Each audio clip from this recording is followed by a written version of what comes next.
Beralih ke berita KPK. KPK yang dulu bukan lagi KPK yang sekarang. Setelah beralih status menjadi ASN pada Juni kemarin, kini ongkos perjalanan dinas KPK pun boleh ditanggung penyelenggara acara.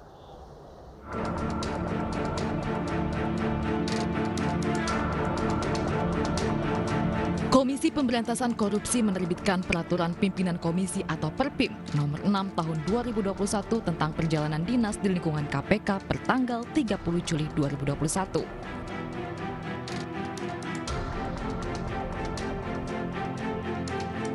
Perpim tersebut mengatur tentang perjalanan dinas pegawai KPK dalam rangka mengikuti rapat, seminar, dan kegiatan sejenisnya ditanggung oleh pihak penyelenggara. Aturan tersebut diterbitkan setelah pegawai lembaga anti rasuah itu beralih status menjadi aparatur sipil negara per 1 Juni 2021. Dan perlu kami sampaikan juga bahwa tentu peraturan ini tidak berlaku untuk kerjasama antara KPK dengan pihak swasta. Tentu anggarannya dipastikan tetap memakai anggaran KPK. Selanjutnya, biaya perjalanan dinas ini merupakan biaya operasional, gitu ya. Kebijakan ini tidak berlaku bagi kerjasama dengan swasta. Selain itu, kebijakan pembiayaan ini tidak berlaku bagi penanganan suatu perkara sehingga tidak terjadi konflik kepentingan. Sementara itu, Koordinator Masyarakat Anti Korupsi Indonesia menyayangkan aturan baru tentang perjalanan dinas KPK. Saya menyayangkan itu terbit karena berpotensi adanya dugaan penyimpangan-penyimpangan. Dan sebenarnya saya juga menyayangkan hal-hal yang sudah baik selama ini di KPK ternyata dirubah-rubah. Dan itu menjadikan KPK semakin akan tidak dipercaya oleh masyarakat. Maki berharap agar KPK bisa tetap mempertahankan integritasnya meski telah berstatus aparatur sipil negara.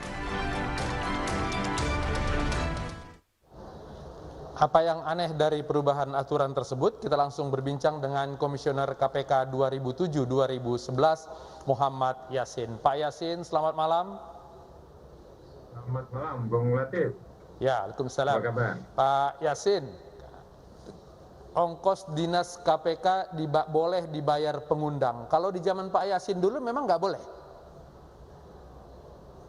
Jadi itu dituangkan baik di dalam Peraturan Pemerintah Nomor 63 Tahun 2005 maupun Peraturan Pemerintah Nomor 27 Tahun 2006, itu tentang hak protokoler dari KPK untuk pimpinan, dan yang saya sebutkan PP yang sebelumnya 63 itu adalah mengenai sistem sumber daya manusia di KPK. Jadi memang tidak boleh menerima itu. Ada aturan perjalanan dinas. Bahkan apabila kurang dari 2 jam, itu adalah ekonomi. Kalau 2 jam ke atas, nah itu baru boleh, itu bisnis bagi pimpinan ya. Okay. Saya ke Singapura kurang dari 2 jam, walaupun luar negeri ya tetap di ekonomi. Itu pimpinan KPK juga seperti itu. Jadi saya menyayangkan adanya terbitnya peraturan Perkom ini, Peraturan Komisi Pemberantasan Korupsi Nomor 6 Tahun 2001 yang merupakan suatu katakanlah perbaikan dari peraturan Komisi nomornya yang sama tapi tahunnya tahun 2020. Jadi bisa berjalan dinas itu dibiayai oleh pengundang. Okay. Itu di pasal yang pertama muncul itu seperti itu. Jadi aneh sekali. Jadi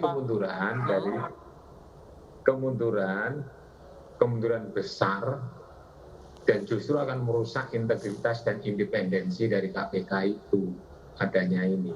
Jadi walaupun dibahas oleh siapa tadi itu juru bicara KPK itu menunjukkan ketidakpahaman KPK atas tugas dan fungsi. Apa yang dikhawatirkan dari tugas-tugas KPK jika biaya perjalanannya ditanggung oleh penyelenggara acara?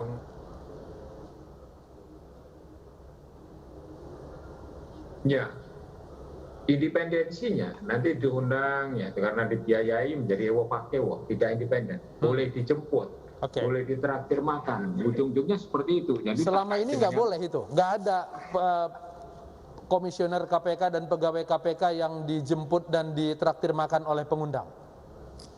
Tidak ada. Jadi sebelum aturan ini, di saat pegawainya juga belum menjadi ASN itu, justru KPK itu merupakan ikon. Ikonnya itu yaitu integritas dan independensinya. Ditambah profesionalitas. Kinerja kita itu selalu mencapai target sasaran yang kita tetapkan sebelumnya. Kalau Jadi tadi dinyatakan bahwa yang tidak boleh, swasta tidak boleh membayar. Kemudian mereka yang sedang berperkara tidak boleh membayar. Kalau untuk misalnya hanya sekedar kunjungan seminar begitu juga akan mengganggu integritas, Pak Yasin.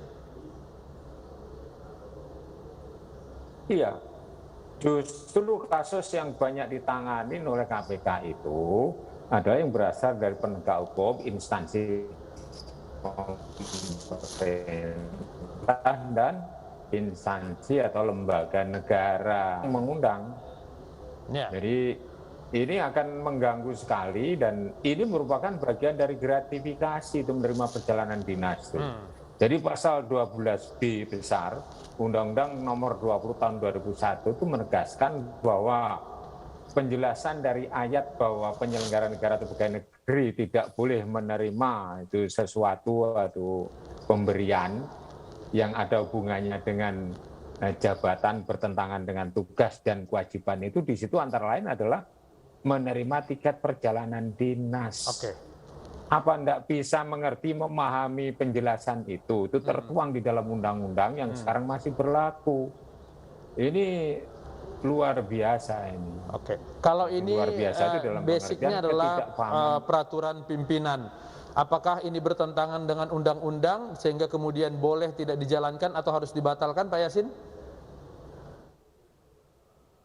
Karena ini bertentangan dengan undang-undang yang saya sebutkan tadi, pasal 12B besar, Undang-Undang Nomor 20 Tahun 2001 di dalam penjelasannya bahwa gratifikasi itu termasuk misalnya diskon, rabat, menerima perjalanan dinas, penginapan, dan lain sebagainya yang diterima dalam bentuk uang, baik dalam negeri maupun luar negeri, itu tidak boleh itu diterima.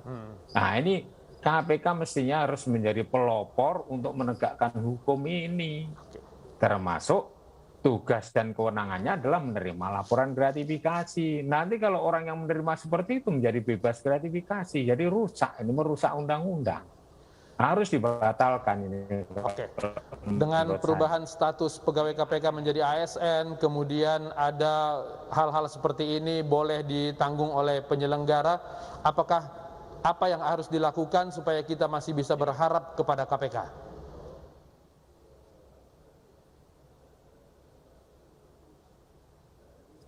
Ya kalau ASN ini kan karena Undang-Undang 19 tahun 2019 tentang ya perubahan Undang-Undang KPK lah tentunya seperti itu kan sudah disahkan dan sebagai acuan pelaksanaan tugas dan fungsi.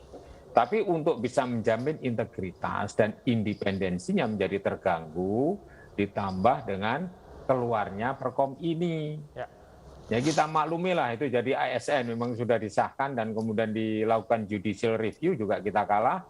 Ya akhirnya yang kita akui adalah Undang-Undang 19 itu. Tapi kita harapkan apabila kita tetap compliant terhadap konvensi PBB menentang korupsi bahwa lembaga ini adalah lembaga independen, maka ASN-nya dan pelaksanaan tugasnya harus independen, tidak menerima pemberian atau pembiayaan dari instansi lain sebagai pengundang walaupun rapat seminar. Ini jadi aneh sekali ini, Bang Anu. Mudah-mudahan perbincangan kita malam hari ini menjadi catatan bagi KPK ke depan. Baik, Pak Yasin, terima kasih sudah berbagi di iNews Prime. Selamat malam.